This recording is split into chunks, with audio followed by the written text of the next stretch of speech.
Welcome to Tony's Quick Tips. As many professionals start to get more commercial in their focus and they're building a larger practice, for the first time they're having to manage other revenue producers. And unless you've got some sales management experience on your CV, that can present a little bit of a challenge.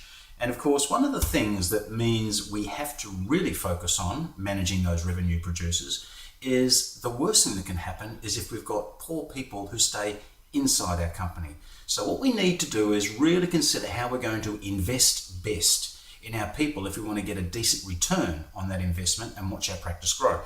And it's not that hard as long as you think about it and approach it logically. And here's the steps that you've really got to go through. And the first one's perhaps a little bit of a surprise, but the first step in effectively managing your revenue producers to really get on board and really start firing is to share your strategy and share your vision with them so that they know where you're going and what the practice is all about. And then when it comes down to everything you do thereafter, your communication style has got to be coaching, not telling. Because you're selling, not telling, to your own people if you want them to really perform. So it all begins with having really clear shared vision and strategy and communicating and coaching that well. From there, in terms of managing your revenue producers, you do have to do some motivation. Motivation doesn't always come from within. And what you've got to do is help them understand what it is they can do and help them uncover and articulate what it is they want to do in the context of working inside your business. And you've got to help them express that, because that goal-setting behavior is a large part of what will motivate them to do the things that you want them to do for you. So the coaching becomes ongoing from that point on, and you've got to have days where you're working with them. Not just telling them what to do or giving instructions, but days when you're actually working with them to help transfer knowledge and transfer skills. And of course, you've also got to make sure that they feel like they belong in the larger entity. They belong as part of a team and they can see their place in the team. So there's got to be a very strong emphasis around the how we work together and how we can help each other and how we transfer knowledge across the various revenue producers and knowledge experts inside the firm.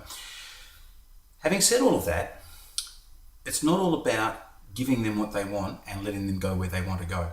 It's your culture because it's your business. So you've got to manage the behavior. You are in fact the guardian of the culture inside your firm.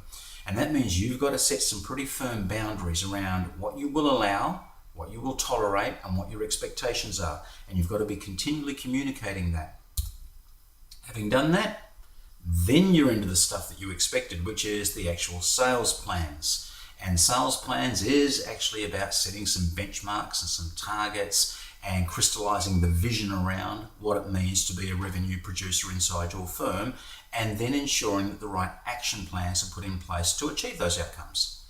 And you've got to support them with the right people and the right infrastructure and the right tools and the right systems, and then monitor to make sure that the activity that they're in charge of continues to happen. If you do your part and you provide them with all the coaching and all the team building and all the motivation and the strategy and the infrastructure and the support, they've got to do their part too. And you hold them accountable for that. They've got to deliver on the action. And of course, over and above everything that goes on, you have to continually evaluate. You have to be very clear about what success looks like in your firm and what success looks like for the revenue producer. And you have to be constantly monitoring the outcomes against the expectations. And that's sales management in a nutshell, in a couple of minutes really. But that's what you need to do if you're a first-time manager of revenue producers as you're expanding your firm. You've actually got to invest a lot of yourself and a lot of your time and a lot of thought into those people if you want to get a great return on them. Because the key is understanding that people perform best when they know why and how they fit in, together with getting the skills, the resources, and the accountability that they need to know that they're doing well. And that's the quick tip for today. Awesome.